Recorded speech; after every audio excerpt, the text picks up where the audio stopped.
আওয়ামী লীগের ক্যাডাররা হাত পা মুখে প্রচণ্ড মারধরের পর বুকে গুলি করে পুলিশ। হাতটা তখনও রিকশার রড ধরেছিল, প্রাণও ছিল দেহে, প্রাণ নিভু নিভু। জীবন মৃত্যুর এই সন্ধিক্ষণে হাসপাতালেও ঢুকতে দেয়নি ছাত্রলীগ। পরিণতি প্রচণ্ড রক্তক্ষরণে ঝরে যায় আরেকটি তাজা প্রাণ। বলছি বরানে স্কুল অ্যান্ড কলেজের এসএসসি পরীক্ষার্থী গোলাম নাফিসের করুণ মৃত্যু উপাখ্যানের কথা। সন্তানের বিচারের পাশাপাশি জাতীয় বীরের কাতারে দেখতে চান নাফিসের গর্বিত মা বাবা। নিয়ামুল আজিজ সাদিকের রিপোর্ট। আমাকে নিয়ে যাও, আমি আর থাকতে চাই না। শূন্যতা আর এক বুক হাহাকার নিয়ে সন্তানের স্মৃতিগুলো প্রতিদিনই হাতড়ে বেড়ান গর্ভধারিণী। গোলাম নাফিসের মায়ের কান্না যেন থামছেই না। রাত দিন বুঝতেছি না, প্রতিটা মুহূর্তই আমি একাকিত্ব। আমার চতুর্পাশে আমার মনে হয় না যে আমার নাফিস নাই। এর চেয়ে আর কত কষ্ট দুনিয়াতে আল্লাহ রাখছে আমার জানা নাই। মাকে না জানিয়ে 4 আগস্টে আন্দোলনের প্রথম সারিতে ছিলেন নাফিস।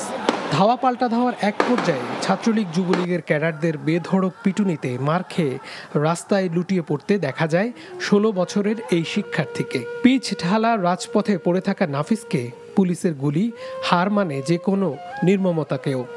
বুক ভেসে যায় রক্তে। রিকশায় তুলে দেয়া হয় মারাত্মক আহত নাফিসকে। গণমাধ্যমে ছেলের সেই রিকশা আঁকড়ে ধরা ছবিটি এখনো খুঁটিয়ে খুঁটিয়ে দেখেন বাবা। এত আঘাত করার পরও তাকে একটা গুলি করছে মানে একটা বাপের জন্য কত কষ্টকর, কত মনে করেন দুঃখজনক। এটা মানে যার ছেলে মারা গেছে সেই বুঝতে পারে। এত কষ্ট লাগছে, কিন্তু আমি বাবা হিসেবে এই জিনিসটা মেনে নিতে পারি নাই। শহীদরা মরে না, এখন দিনটা জানলা কিভাবে নিবে। অনেক স্মৃতি আছে, অনেক কিছু বলছে, সবে আমার মনে আসে। আপনারা জিজ্ঞাসা করতেছেন, এই মুহূর্তে আমি কিছু বলতে পারতেছি। সারি সারি বই, পাশাপাশি মেধার সাক্ষ্য, ক্রেস্ট আর খেলাধুলার পুরস্কার এখনো গৌরবোজ্জ্বল স্মৃতি। টানাটানির সংসারে অলরাউন্ডার ছেলের জন্য দীর্ঘদিন পর নতুন প্যান্ট শার্ট কেনা হলেও সেগুলোও পরতে পারেনি প্রিয় সন্তান। ইউনিফর্মটা আমার ছেলেকে পরানো হলো না। আমার কাছে আমি যতদিন বেঁচে থাকবো স্মৃতি হবে। বৈষম্যের বিরুদ্ধে ছোটবেলা থেকেই সোচ্চার ছিল নাফিস। ভাইয়ের এই অসময়ে চলে যাওয়া মেনে নিতে পারছে না বড় ভাই।